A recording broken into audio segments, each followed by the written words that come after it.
The Mansabdari system was the administrative system of the Alauddin Khi alji Akbar in 1595–96 CE. The word mansab is of Arabic origin meaning rank or position.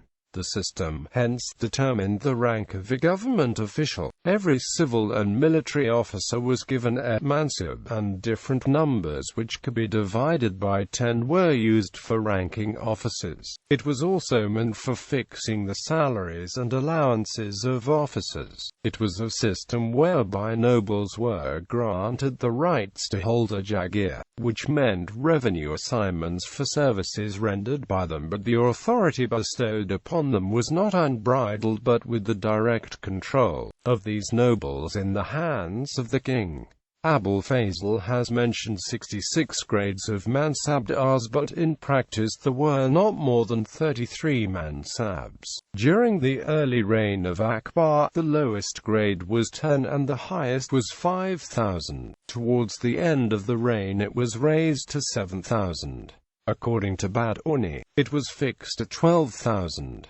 Higher mansabs were given to princes and Rajput rulers who accepted the suzerainty of the emperor. History. The system was common to both the military and the civil department and is believed to have originated in Mongolia. It was prevalent during the reign of Babur and Humayun as well. Akbar made important changes to the system and made it more efficient. The mansab of a noble implied the following: salary of the officer, status of the officer, number of soldiers, horses and elephants, etc., maintained by an officer. 2 grades delineated the Mansabdars. Those Mansabdars whose rank was 1,000 or below were called the Amir, while those above 1,000 were called the Amir al-Kabir. Some great emirs whose ranks were above 5,000 were also given the title of Amir al-Umara. Zat and Amp Sawar. During later years of his reign, Akbar introduced the rank of Zat and Sawar in the Mansabdari system.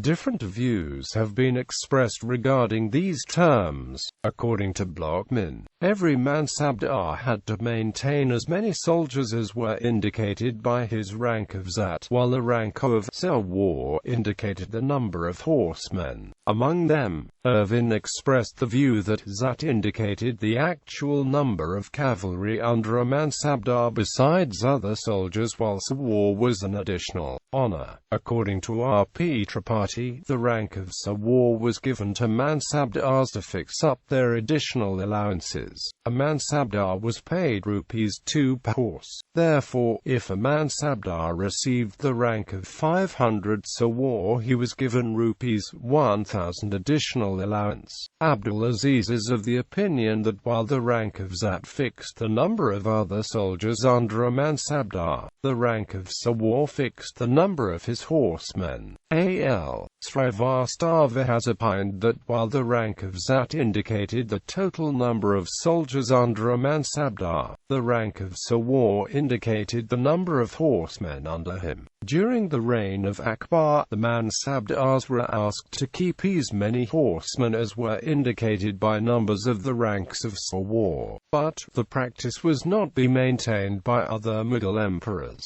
No of Sawar equals no of Zat equals and GT, first-class Mansabdar. No of Sawar equals 1/2 the no of Zat equals and GT, second-class Mansabdar. No of Sawar and LT, 1/2 the no of Zat equals and GT, third-class Mansabdar. Mansabdars were graded on the number of armed cavalrymen, or sows, which each had to maintain for service in the imperial army. Thus, all Mansabdars had a Zat, or personal ranking, and a Swa, or a troop ranking. All servants of the empire, whether in the civil or military departments, were graded in this system. There were 33 grades of Mansabdars ranging from commanders of 10 to commanders of 10,000. Till the middle of Akbar's reign, the highest rank an ordinary officer could hold was that of a commander of 5,000.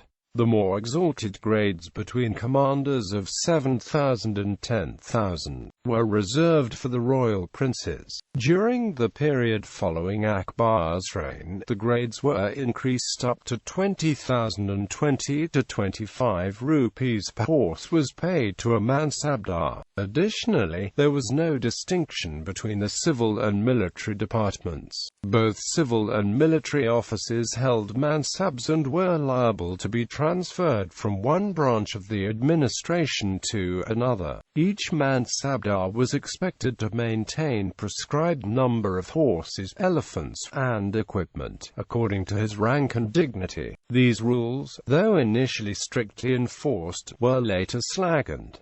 Main features: 1. The king himself appointed the Mansabdars. He could enhance the mansab, lower it or remove it.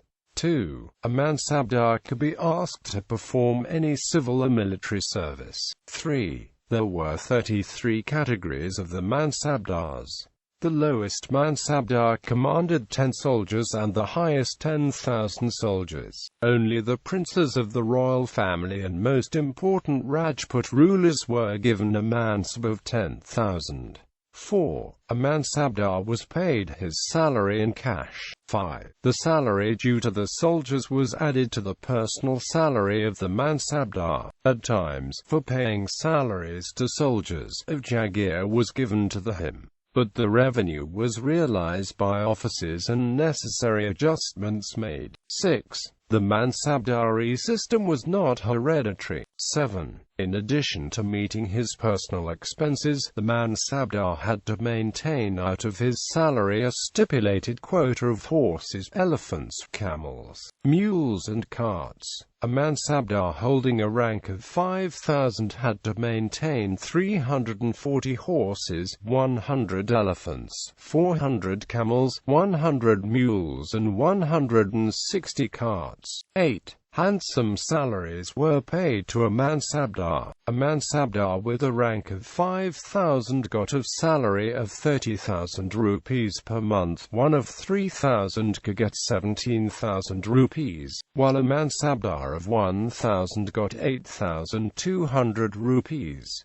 9. The horses were classified into 6 categories and the elephants into 5. 10. For every 10 cavalrymen, the Mansabdar had to maintain 20 horses for horses that had to be provided rest while on a march, and replacements were necessary in times of war. 11. A record was kept of the description of each horseman under a Mansabdar and of branding horses to prevent corruption. 12. The troops raised by the emperor but not paid directly the state and placed under the charge of Mansabdars were known as Dakili. Changes introduced by Jahangir and Shah Jahan.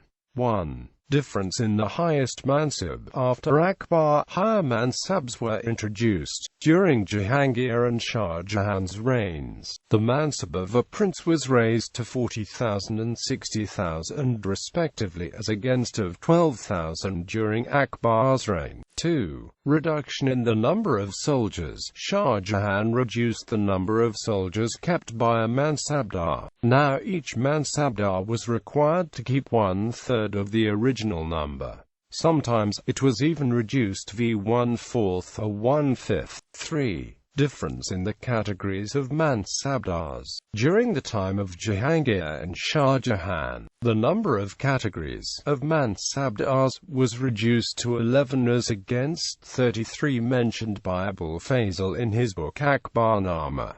4. Relaxation in control. With Akbar's death, the control exercised over Mansabdars became a bit slack. Merits of the Mansabdari system. 1. Removal of the chief defects of the Jagirdari system. The Mansabdari system proved helpful in removing the defects inherent in the Jagirdari system. With Mansabdars receiving salaries from the emperor, they were more loyal and chances of the revolt were minimized. 2. Increased military efficiency. By regulating the maintenance of the horses and horsemen, military efficiency increased. 3. extra revenue to the state. The entire land became state land and officials realized the revenue drawn from it. 4. Merit as the basis of selection. Initially the system was not hereditary. A mansab was given to an official on the basis of merit and could be enhanced to lowered, but eventually it did become hereditary. Demerits of the Mansabdari system. 1. The Mansabdars got the salaries from the emperor and paid themselves the salaries to the troops. This made the troops more loyal to the Mansabdars than to the king. 2. The system proved very expensive. 3. Dishonest Mansabdars and officials used to ally together during inspection, borrowed horses from one another and shared the full quota. 4. Caste system prevailed in the Mansabdari system. 5. Since the property of a Mansabdar was confiscated after his death, he used to spend it lavishly during his lifetime. This made the nobles luxurious and it led to their moral degradation, which had an adverse effect on their efficiency.